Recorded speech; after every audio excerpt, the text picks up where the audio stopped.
Hello साथीहरु नमस्ते welcome back to my another video. I hope हजुर सबैजना सन्चै हुनुहुन्छ होला हो। म पनि सन्चै छु। म चाहिँ किन रेडी भएर बसिरहेको छु भने हो साथीहरु, आज चाहिँ हाम्रो घरमा पूजा छ। अस्ति नै पनि पूजा भएको थियो अनि त्यो चाहिँ नानीको लागि हो। आज चाहिँ घरकै लागि पूजा राखिरहेको छु।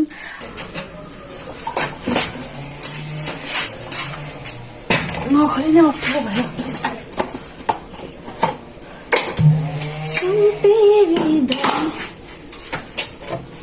पानी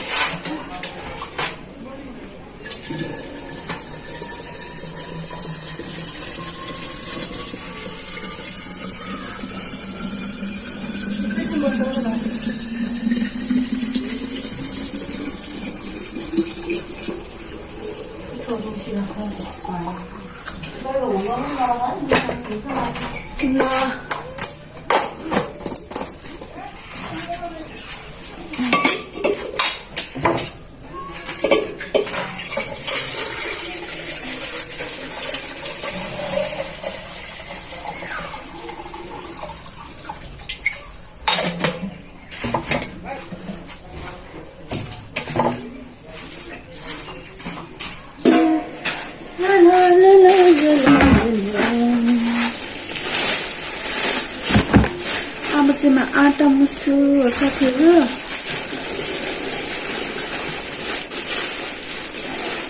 धेरै हुन्छ होला भनेको ठिक छ भन्दैयो।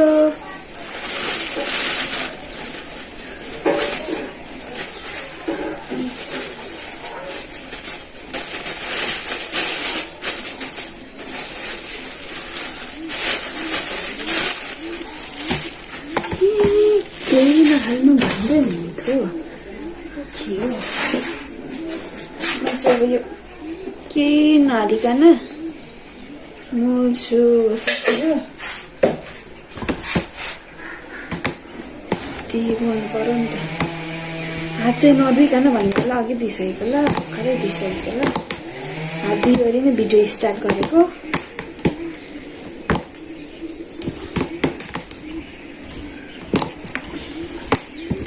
मैले चाहिँ तातै पानीले मोलेको हौ। तातो हुन्छ नि त, चिसो छ हाम्रोतिर चाहिँ हो। अनि चिसोले भन्दा तातोले मोलेको। म चाहिँ हो साथीहरु एक्लै पुरी पोल्दैछु। अनि तल हाम्रो नानीको बाबु चाहिँ आलु तास्दै हुनुहुन्छ। अनि नानीले चाहिँ रोटी पोल्दै कराईहरू तताउँदै हुनुहुन्छ यिनीहरू ताप्नुलाई। त्यही भएर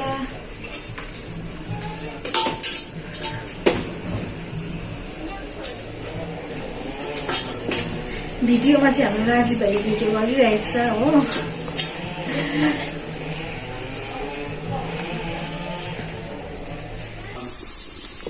म चाहिँ साथीहरु आलु र पानी तताउँदैछु हो। नानी लिएर मलाई यस्तो टेन्सन दियो नि, आज यस्तो टेन्सन दियो कहिले त मलाई त। अनि त्यही हो, आलु सिटी लाग्नु लाग्यो, पानी पनि तताइसके। थर्मसमा भरि हालिरहेको छु। अनि किनभने अलि पानी सिक्यो भने हाल्नु सजिलो हुन्छ नि त, तातो तातो। अनि त्यही भएर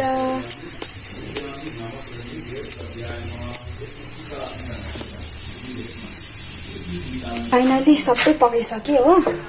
यहाँ बाजेको लागि सुक्खा रोटी पनि बनाइसके, अनि सब्जीहरू पनि पकाइसके, अनि पुरी पनि पोलिसके। भाँडाहरू मोल्नु छ, अलिअलि मोलिहाल्छु अनि बस्छु।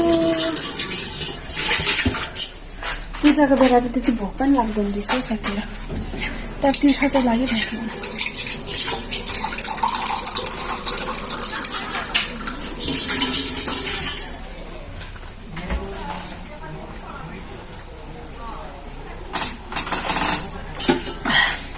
गुलियो दुधको चियाको थियो यस्तो भयो। यहाँ सानकसिङ गर्नुपर्ने छ, फरे र दुध चिया पोखिरहेको छ। उता आँटै सरी भइरहेको छ हो। अब सानकसिङ पारिहाल्छु म चाहिँ।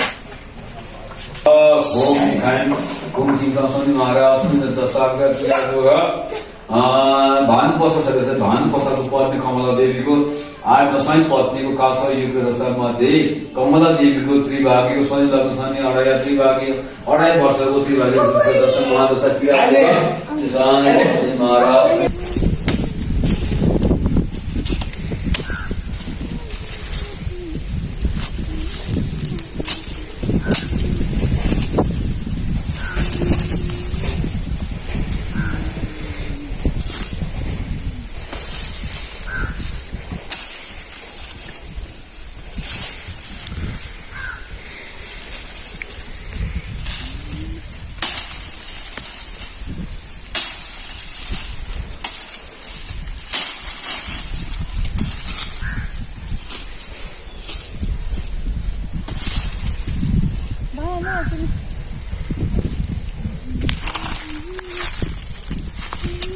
भयो भयो 2-3 चोटि भन्नुपर्छ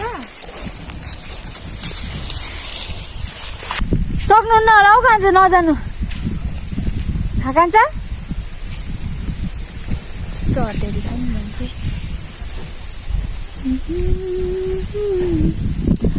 अब चाहिँ साथीहरू 4:30 पनि भयो हो घाँस पनि काटियो अलिकति नै भए पनि अब अलिकति अमिसोको घाँस काटौँ भनेको नेबार घाँस झार्नु जानुभएको अरे सक्नुहुन्न भनेको खै अटेरी हुन्छ मान्छेहरू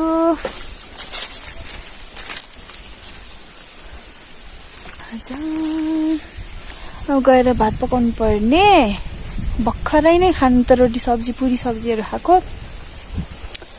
त्यही पनि टाइममा खाना पकाउनु पर्यो नि त होइन सिस्नुहरू कम्ती रहेनछ यी सिस्नु टिप्ने चिम्टाहरू प्लास्टिकहरू लिएर आउनु पर्ने थियो रहेछ फर्किनु भयो अब चाहिँ म यही काँडाको घाँस हाल्छु भेला पार्छु अनि त्यसपछि अमिसो घाँस अलिकति काट्छु अनि अलिअलि सिटाहरू टिप्नु पर्ने छ त्यही हो